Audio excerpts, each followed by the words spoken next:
Bienvenidos tu noticiero ENAR Noticias Internacionales. Suscríbete, activa la campanilla y mantente informado de lo mejor en noticias. Esta es la información del día de hoy. El régimen venezolano sigue adelante en su farsa de elecciones regionales, donde están midiéndose ellos contra ellos mismos, y aún sin una página del CNE activa. Ellos inscribieron a sus candidatos el fin de semana y luego de hacerlo, Jorge Rodríguez dio declaraciones hablando del voto y que con eso terminarán de exterminar a la oposición. ¿Cuál oposición? A ustedes, porque hasta donde sé, ustedes perdieron y deberían ser oposición el 28 de julio. Y ese voto del que hablas los exterminó a ustedes.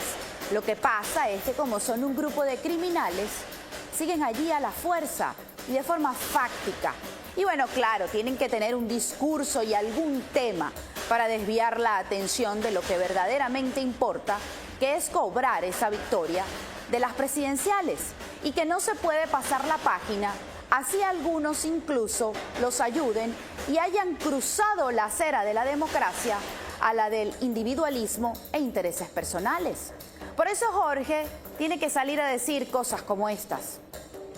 Hoy, un día como hoy, hace 23 años, los fascistas estaban desplegados por todo el país persiguiendo a las revolucionarias, a los revolucionarios, al pueblo de Venezuela. Es un día propicio entonces para señalar que nunca más en Venezuela el fascismo, nunca más en Venezuela el atentado contra un venezolano o una venezolana por su color de piel. Y por lo contrario, esta será la elección donde enterraremos de manera definitiva al fascismo, a los fascistas, a quienes intentan que desde afuera intenten imponer cualquier directriz sobre Venezuela. Esta será la elección donde además de elección le daremos una rotunda lección de paz, de democracia, de verdadera participación popular. Están en este momento cercados, pero su exterminio será con el voto del pueblo el próximo domingo 25 de mayo. Él habla de la violencia del 11 y 12 de abril del 2002, pero se le olvidó a los pistoleros del Puente Llaguno, por ejemplo, o a la orden que dio Chávez de sacar las tanquetas contra el pueblo, o de la violencia que ellos practican a diario contra cualquiera que decida levantar la voz en su contra. Después de esas declaraciones que dio Jorge, en menos de 24 horas, el SEBIN se dispuso a acosar a los familiares de los presos políticos que hacían una vigilia en el Rodeo 1. Esto fue lo que vivieron. Lo denunció Realidad Helicoide y el Comité de los Familiares de los Presos Políticos, y dice que luego de la vigilia en el Rodeo 1, hoy 13 de abril, 3 vehículos de las Fuerzas de Seguridad del régimen están persiguiendo a miembros del Comité de los Familiares de Presos Políticos. Hacemos responsable al régimen de Nicolás Maduro de la integridad personal y cualquier cosa que pueda sucederle a los asistentes de la vigilia, miembros del comité y familiares de los presos políticos. Y esto narraron en ese momento. Efectivo, aquí está la placa para que vean. Quienes nos están tomando fotos desde hace rato no paran de amedrentar a la gente. Ellos creen que con estas cosas van a seguir. Mira, aquí están, ¿ves? Dentro del carro. Para que vean a los funcionarios tomando las fotos. Ellos creen que con esto nos van a amedrentar, nos van a callar, van a dejar de que oremos por la libertad de nuestros presos políticos. No se dan cuenta que estas cosas es una violación a los derechos humanos que hemos estado denunciando permanentemente, familiares, víctimas de estos atropellos, de estas atrocidades que siguen cometiendo contra gente inocente. Pues vamos a seguir denunciando y vamos a seguir elevando a instancias internacionales esto que siguen cometiendo en Venezuela contra gente inocente, contra gente que está luchando por justicia, por libertad, porque se mejoren las condiciones de reclusión en Venezuela. No vamos a dejar de denunciar por estos amedrentamientos, por este tipo de cosas que terminan. Eso no es violencia. Acosar a quienes piden saber de sus seres queridos con meses de aislamiento. Aquí hay otro video de ese acoso y ante la mirada, además, complaciente de quienes deberían impedir precisamente que ese tipo de situaciones ocurran.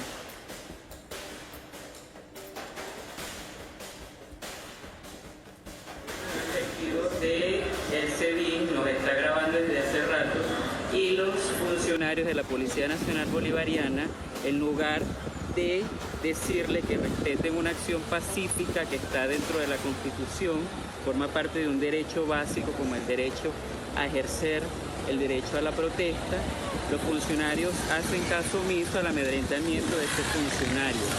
No le dicen que no puede hacer lo que está haciendo, que es grabarnos sin nuestro consentimiento, sin nuestra autorización. Los funcionarios, en lugar de denunciar, de decirle que deje de hacer la acción, siguen amedrentando. Siguen dejando que los funcionarios del SEBIN amedrenten una acción pacífica que se está haciendo en el marco de una jornada de oración por la libertad de los presos políticos en esta Semana Santa. Es una acción de fe, de compromiso, solidaridad y justicia. Y así como le hacían a la líder María Corina Machado y al presidente electo Edmundo González Urrutia en campaña electoral, también ordenaron cerrar todos los locales alrededor del rodeo, donde estaban precisamente los familiares de los presos políticos, cosa que no pasó en el Zulia, por ejemplo, durante un acto de campaña. Raro, ¿no? Bueno, en este momento por instrucciones de autoridades del internado judicial El Rodeo, han mandado a cerrar los locales comerciales, aparentemente porque ellos van a realizar una actividad acá en el sitio, pues es mucha coincidencia que se vaya a efectuar esta actividad cuando es público, notorio y comunicacional que el Comité de Familiares, Amigos por la Libertad de los Presos Políticos van a realizar una vigilia acá frente al internado judicial El Rodeo, ubicado en el estado Miranda de Caracas. Y así hay quienes se empeñan en seguir adelante, en defender el voto, pero no defienden precisamente los derechos de estas personas que lucharon en esas elecciones del 28 de julio, que aún se intentan cobrar, y ellos prefieren medirse en unas nuevas elecciones regionales. Y hace instantes el presidente Donald Trump recibió a su homólogo de El Salvador, Nayib Bukele, en la oficina oval y se refirió precisamente al tema de Venezuela. Esto dijo: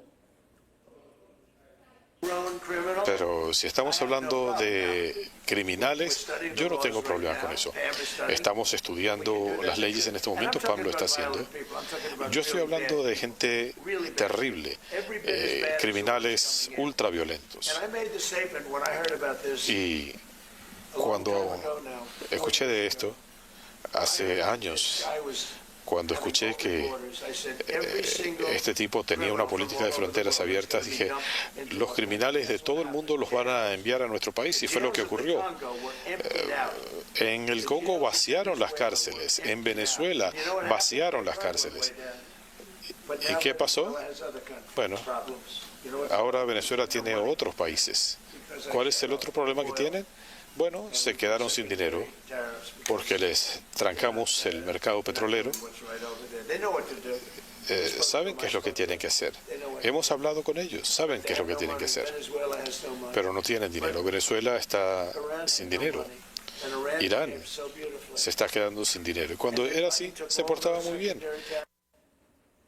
Que han hablado con el régimen y saben qué tienen que hacer. Bueno, en esa misma reunión que vieron al presidente Nayib Bukele, fue consultado precisamente sobre el tema del salvadoreño que fue enviado por error desde acá, desde Estados Unidos, a la cárcel Secot. Y esto dijo el presidente de El Salvador, Nayib Bukele. Lo veo en una información de Univisión y el video que vimos anteriormente fue cortesía de Noticias Telemundo. Y aquí dice: Bukele dice que no permitirá el regreso a Estados Unidos de un terrorista al referirse al salvadoreño enviado por error al Secot. Dice en su visita a la Casa Blanca y siguiendo el discurso de Donald Trump, el presidente Bukele insistió en que no puede devolver a Abrego García a Estados Unidos, pese que el gobierno reconoció que la deportación ocurrió por un error administrativo. Y leo parte de esta información. El presidente de El Salvador, Nayib Bukele, aseguró a periodistas este lunes en la Casa Blanca que no regresará a Estados Unidos a Quilmar Abrego García, el salvadoreño que el gobierno de Donald Trump admitió haber deportado por un error administrativo. Lo catalogó de terrorista. ¿Cómo lo devuelvo a Estados Unidos? ¿Lo trafico hacia Estados Unidos? Por supuesto que no voy a hacerlo. La pregunta es absurda. ¿Cómo puedo traficar a un terrorista hacia Estados Unidos? No tengo el poder de regresarlo a Estados Unidos. Respondió a periodistas al asegurar que tampoco podría liberarlo en su país. Bukele dio esta declaración sentado a la derecha de Trump, que lo miraba atentamente. Prosiguió a la intervención de la fiscal general Pam Bondi, quien insistió en que Abrego García fue identificado en el 2019 como un miembro de la pandilla MS-13 en los Mara Salvatrucha en Nueva York. Sin embargo, esa acusación ha sido rebatida por los abogados del salvadoreño, que aseguran que él ni siquiera ha vivido en Nueva York. Bueno, para poner en contexto, voy a recordar lo que fue la decisión precisamente en este caso de la Corte Suprema de Estados Unidos. Y esto fue lo que decidió la Corte Suprema la semana pasada. Lo veo y lo recuerdo desde la página de la casa, el 10 de abril. La Corte Suprema de Estados Unidos dice que el gobierno de Trump debe facilitar el regreso del hombre deportado por error a El Salvador. La Corte Suprema requirió este jueves que la administración del presidente Donald Trump facilite el regreso de un hombre de Maryland deportado por error a El Salvador, pero no llegó a exigir al gobierno que lo devuelva a Estados Unidos. El alto tribunal dijo que la administración debe intentar devolver a Kilmar Armando Abrego García, un ciudadano salvadoreño que fue deportado el 15 de marzo. Dijo que parte de la orden del tribunal inferior que requería que el gobierno efectuara su regreso era poco clara y necesitaba una revisión adicional. El tribunal no dio a la administración un plazo para cuándo Abrego debería ser devuelto. La opinión no estaba firmada y no se señalaron disidencias. Aunque el fallo deja claro que el Tribunal del Distrito puede ordenar al gobierno de Trump que facilite el regreso de Abrego García a Estados Unidos, es desesperante, impreciso sobre cómo debe hacerlo, declaró Steve Valdek, analista de la Corte Suprema de CNN y profesor del Centro de Derecho de la Universidad de Georgetown. Por ejemplo, si el juez pregunta al gobierno sobre los arreglos específicos que ha hecho con el gobierno salvadoreño y este invoca el privilegio de secreto de Estado, ¿qué sucede entonces?, agregó Valdek. Es una vez más patear el balón en un contexto en el que el gobierno puede aprovechar el puntapié. Una pérdida para Trump en la gran pregunta, pero una pérdida para Abrego García en lo que más importa. Eso es lo que está ocurriendo acá en Estados Unidos en este momento. Las decisiones, contradecisiones de la justicia. Ya escucharon, por supuesto, la posición del presidente de El Salvador, Nayib Bukele, que ha dicho no lo voy a regresar. Y tanto la Corte Suprema de Estados Unidos simplemente le ha dicho a la administración de Donald Trump que facilite este regreso. Y ya vieron la respuesta del presidente de El Salvador, Nayib Bukele. Quedará saber qué otras acciones legales puedan realizar o ejercer los abogados de este salvadoreño, que aseguran incluso tenía un asilo en este país y que estaba escapando de El Salvador.